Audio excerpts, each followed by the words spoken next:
Кто такой гуру в вопросах семейных отношений? Есть ли вообще гуру в этой теме? И в принципе, кто такие гуру? Поговорим про это в данном видео.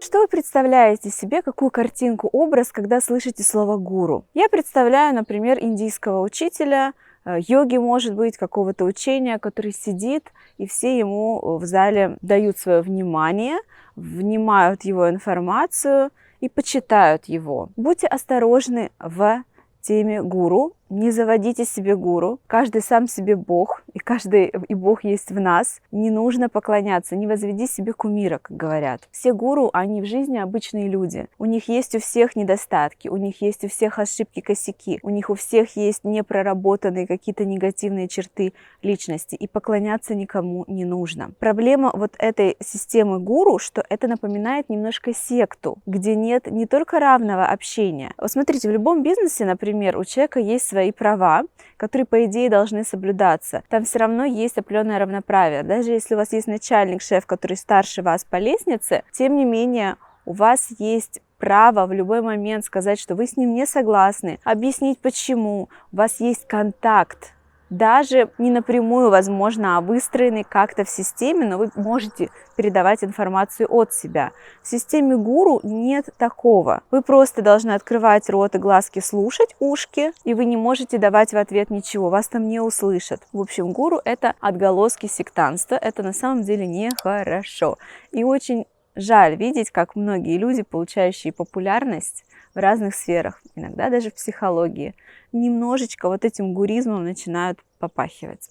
Это не здорово, это просто питает эго человека. Есть, конечно, люди, к которым относятся как гуру, и они при этом сами себя не возносят на этот статус.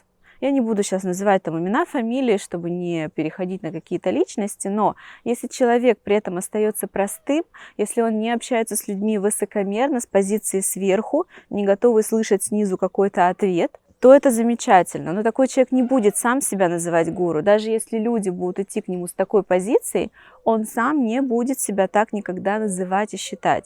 Поэтому слово гуру, приставочка гуру, это всегда такой значок нездоровой внутренней самооценки, нездорового положения, нездорового контакта с миром. Будьте аккуратны. Кто такой гуру в семейных отношениях? Семейные отношения – это вообще крайне личная штука. Семейные отношения включают, между прочим, секс.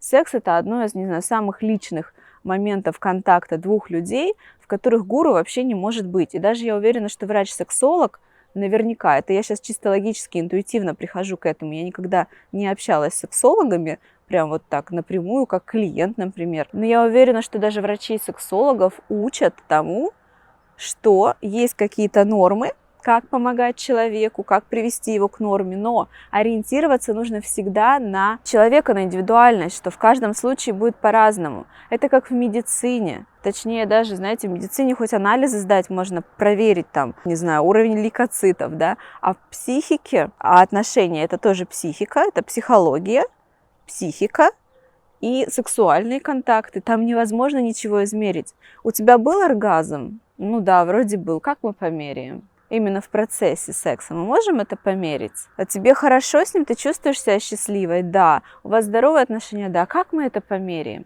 Единственная ответная реакция от человека – это комфортно ему или нет. Он хочет что-то менять или нет. Без запроса никого не лечат. В психотерапии, в психологии никогда не копаются в темах человека без его запроса. Мы можем со стороны видеть вообще ужасные отношения, которые мы назовем сразу таким лейблом токсичный или он абьюзер.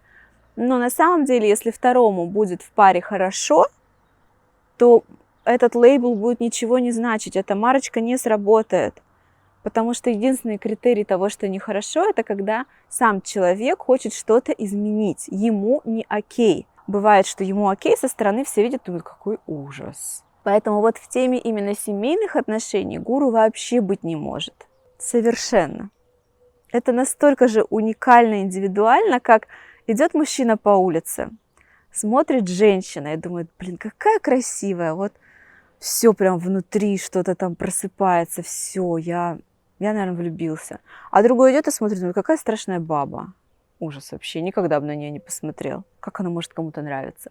Настолько все индивидуально. Поэтому нет гуру в принципе. Вообще значок гуру – это болезненный знак. Убегайте. Убегайте от тех, кто считает себя, называет себя гуру. Это слово прям равно болезнь. Я уверена, что в индийской культуре оно что-то означает суперважное, здоровое и ценное. Наверное, в него изначально закладывалось что-то хорошее, а в мире просто это немножечко все перековеркалось в современном мире. Поэтому нет гуру в семейных отношениях. Гуру в семейных отношениях только вы сами в рамках ваших семейных отношений. Но если у вас что-то болит, вам плохо, и вы хотите изменить, у вас есть запрос, вы можете привлекать к себе специалистов. Важно, помните, пожалуйста, что когда вы привлекаете специалиста, любого психолога, сексолога, семейного терапевта, кто именно налаживает ваши отношения с партнером, он всегда младший приходит в вашу систему. Чтобы он работал хорошо, он должен быть приглашен вами в вашу семейную систему с позиции младшего, потому что из расстановок,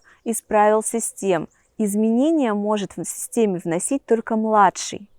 Младший приходит, с уважением относится к тому месту, куда он попал, и к тому даже трэшу, что там происходит. Говорит: спасибо, что меня пригласили, думает про себя терапевт. И из запроса клиента что-то может улучшить, изменить, подсказать, направить верно, своим вниманием даже просто изменить какую-то ситуацию. И тогда есть хороший результат. Но он младший, он работает только с вашего разрешения. Если вы ему где-то даете стопе, здесь уже не так, нет, здесь мне нехорошо, он обязан прислушаться к тому, что вы говорите. А если к вам любой специалист, сексолог, психолог, заходит в ваши семейные отношения из позиции «да я вообще-то эксперт, профессионал, и я тут старший», то он не сможет просто изменить ничего хорошо, он сможет только дров наломать. На самом деле вы либо результат не увидите, либо вы будете недовольны, потому что вы с ним вступите в отношения, как старшим у вас будет проекция мамы или папы, и вы начнете проигрывать детско-родительские отношения с ним. Поэтому часто такие нравятся терапевты, и гурам мы любим поклоняться, мы в них видим мам и пап. И пытаемся с ними наши там гештальты завершить, наши непрожитые сценарии. Но результата это, как правило, положительного не приносит. Изменений хороших часто не бывает. Я надеюсь, что это видео было вам полезно, интересно и понятно. Если хоть что-то непонятно, смело пишите ваши вопросы ниже в комментариях. Я их всегда читаю, отвечаю на ваши вопросы. Ставьте лайки, если вам нравится, чтобы я знала, что вам нравится. И до встречи в новых видео. Пока!